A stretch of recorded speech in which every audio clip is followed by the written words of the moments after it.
My name is Beto O'Rourke, and I'm running to represent everyone in Texas in the United States Senate. Ted Cruz running for re-election to the Senate. So in the 6 years that I've represented El Paso in the United States Congress, I've held a town hall every single month. I've passed 32 pieces of legislation. When I was sworn in 2013, El Paso had the worst wait times in the country for a veteran to be able to see a medical provider at the VA. Legislation reauthorizing NASA, extending the International Space Station. We crafted a solution that was unique to El Paso. And we've gone from being the worst in the nation to some months we are better than the national average when it comes to wait times. And in the wake of Harvey last year, legislation creating over $5 billion in emergency tax relief for victims of the hurricanes, providing the relief Texans need. Every time we see one of these mass shootings, congressional Democrats and a lot of folks in the media, the immediate place they go is gun control. We could be the ones to lead the way on things like universal background checks. Wanting to go after the Second Amendment rights of law-abiding citizens. I believe that we can save more lives while protecting the Second Amendment and the right to bear arms. My opponent, Beto O'Rourke, is proud of the fact, he campaigns on the fact, that he has an F rating from the NRA. The junior senator from the state of Texas in the year 2016 accepted hundreds of thousands of dollars in political action committee contributions from the NRA. In 2013, I had legislation to provide $300 million in school safety funding. The Democrats who filibustered it, they didn't filibuster it because they disagreed with it on substance. They just had a political agenda. So if it's the people of Texas versus the gun lobby, the people of Texas versus the NRA, the people of Texas versus political action committees and corporations and special interests, I will always side with the people of Texas.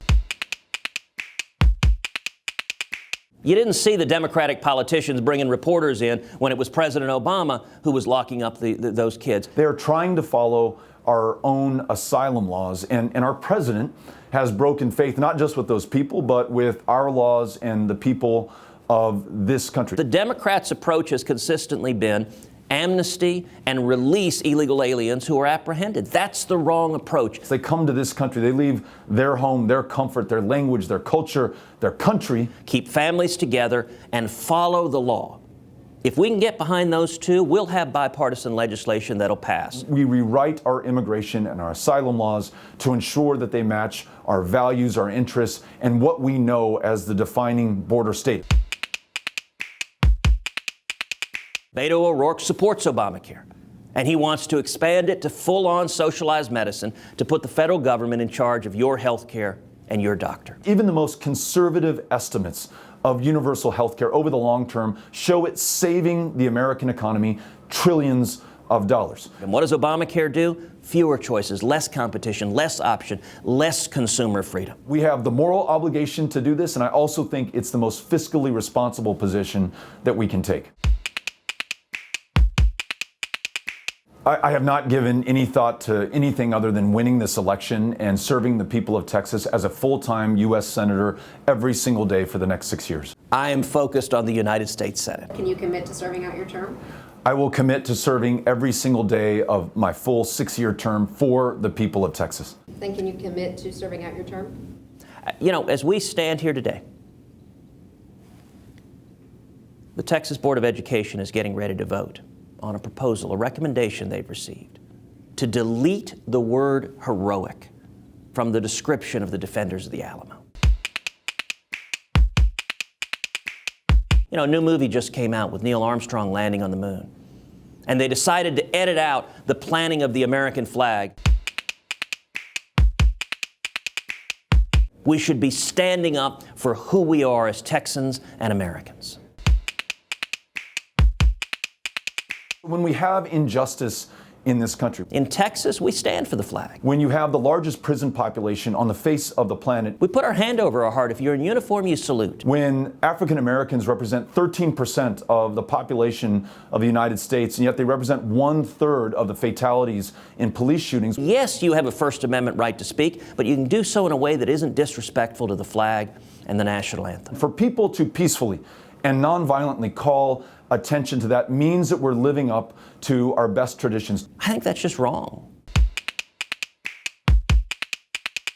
found this picture of a young you and just wondering what advice you would give yourself.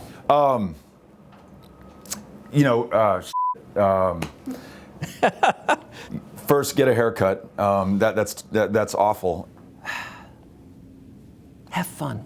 Second, things are going to be good, and you've got an amazing life in front of you. The advice that I give now to young people is follow your dreams. In a decade or so, you're going to meet Amy.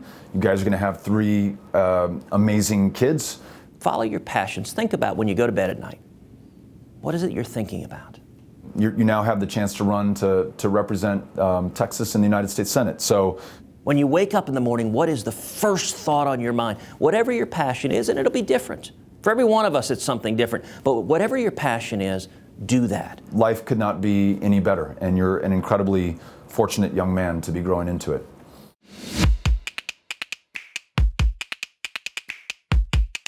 Well, as many of the press outlets have noted, I think he has very good hair.